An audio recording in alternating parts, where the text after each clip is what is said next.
Landi, si e pe përfundimin e presidentit Sarkozy, shkuarjen e tij në burg me këmbë të veta, në një moshë 70 vjeçare, ku mendimin tim, ju e njihni më mirë politikën franceze, për mua ka qenë një politikan shumë i aftë, pavarësisht asaj ç'ai ndodhi me zgjedhjet lidhje me Libin, me fondet që mori, por domethënë është hera e parë në historinë e Francës që një president përfundon në burg. Janë dënu, po nuk kanë shku në burg. Dhe po t'i bëjmë një krahasim me arrestimin e Ilir Metës, ose qoftë edhe të Erion Velid. Si e shef?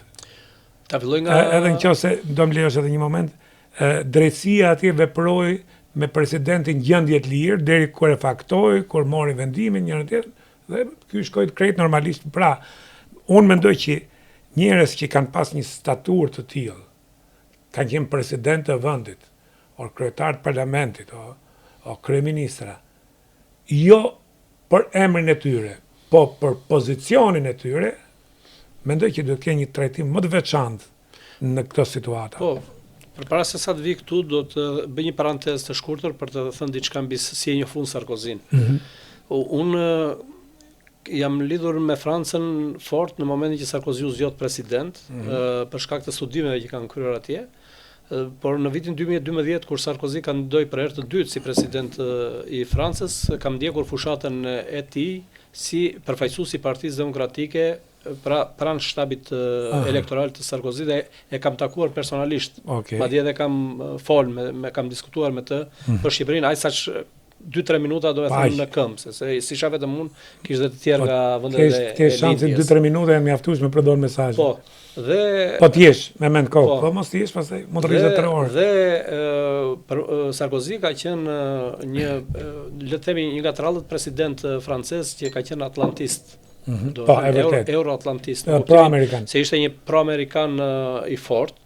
Dhe jo vetëm kaq, por ai donte që dhe ekonominë amerikane dhe jetën amerikane ta orientonte në stilin dhe jetën franceze ekonominë franceze ta orientonte në stilin amerikan. Madje mbaj mend një episod ku ka shkuar në shkollë për një vizitë, në një nga shkollat fillore të Parisit, dhe aty ai ka fol mbi jetën amerikane, mbi të rinjt amerikanë, pra e adhuronte modelin se si jetonin amerikanët.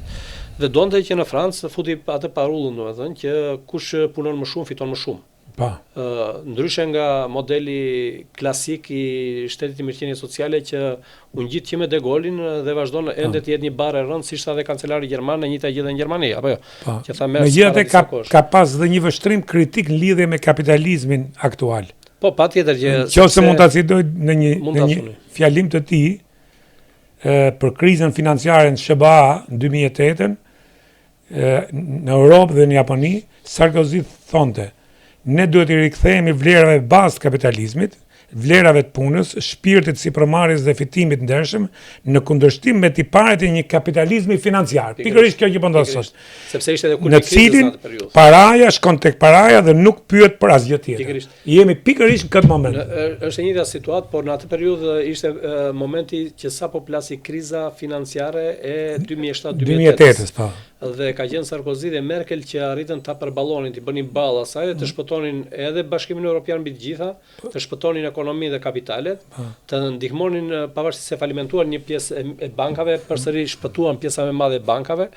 Edhe në Amerikë kanë bankat që i subvencionoi shteti. Dhe në Greqi arriti të shpëtonin dhe Greqinë, pavarësisht se me kosto shumë të lartë për grekët, Greqinë, Portugalinë, Spanjën, Italinë.